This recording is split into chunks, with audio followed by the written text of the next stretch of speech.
Hey creative folks, welcome to my channel, and in this video we're going to learn photography and specifically speaking high key black and white portrait photography.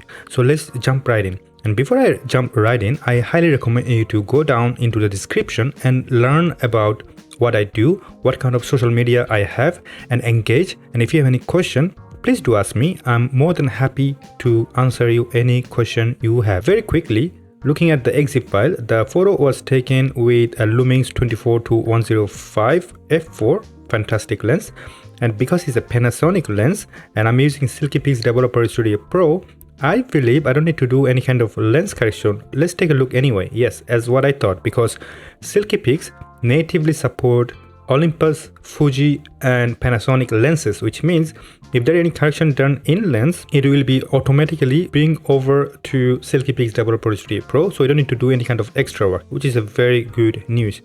Now that's done. Second thing you have to do is very easy. So you have a few choices.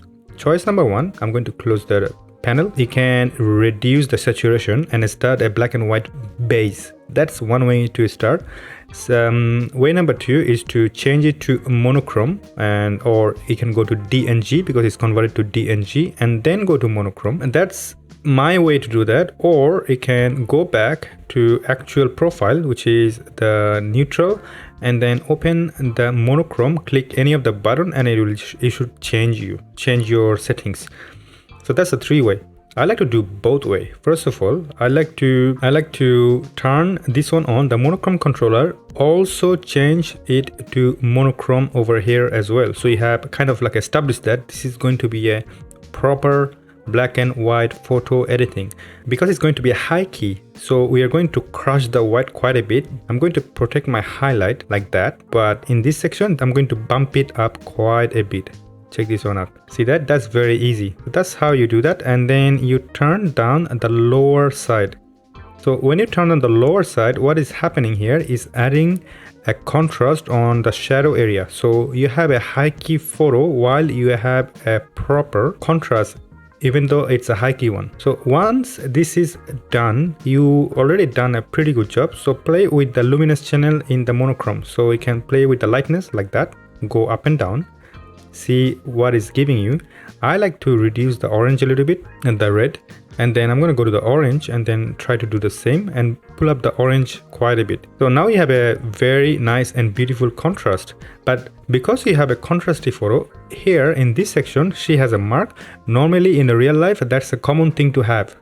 So but because it's going to be a commercial photo, you should take out certain things, but bear in mind I'm in France, so I should ask for consent from the model, which means that she should give me permission to modify certain part of the photography. That's the law in France. So I remind you that if you have any local law or national law in your country, verify before you make any change. And then what I'm going to do, I'm going to turn on the spot correction tool, move it on and right there, just over that part. Then turn on the brush, make the brush enough big to cover the whole area.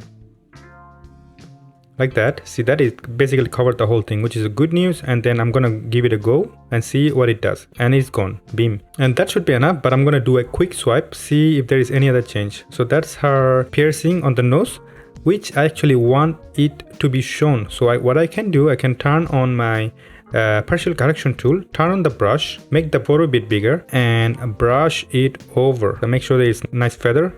Make the brush a little bit small, not too big. In fact, I'm gonna make it significantly small and brush on that like that. Reduce the lightness quite a bit and add some contrast. I'm gonna reduce some more light, see what's happening. Beautiful. So as you can clearly see, you can finally see her piercing. That gives a lot of character to the photograph. The second thing I like to do is bring on my brush again. Turn on the brush, do a nice and quick swipe around the nose like that and reduce the lightness. So that gives a nice contrast on that part too. So I don't know if you realize what I'm doing here. I'm doing a traditional dodge and burn. So far you're looking good. I don't think I have to do anything except sharpening. So before I do the sharpening, I'm going to go to the tone, change my contrast center, then reduce clarity, because clarity is a tool should be handled with care. Then turn on the portrait beautification, add some nice softness, check my highlight warning, see if there is anything clipping. Actually no, which is good. I'm gonna turn this on off, turn on all the default sharpening. I'm gonna leave it to default. I'm gonna touch with anything and add the final demoja sharpening about 44. Her eyes, her hair, it started to look nice, beautiful and shiny. And I'm gonna zoom out first and I'm gonna zoom back in. As you can see, it's a high key photograph, but yet the photograph looks just magnificent. I'm very satisfied with the work. So I'm gonna zoom out, export, so Control S to export, press develop, wait for a little bit, and then I'm going to open the multi-view, send it over next door, close all the panels I have available. The objective here is to show you before and after, and you can see the change. This is a high key black and white photography, yet I have all the details available. This is beautiful, fantastic. I love it. I hope that you do. If you do so, please do like and subscribe, and I highly recommend you to save this video in your playlist for future practice. Also, engage in my social media, ask me any question, I'm happy to answer. Take care of yourself. Bye bye.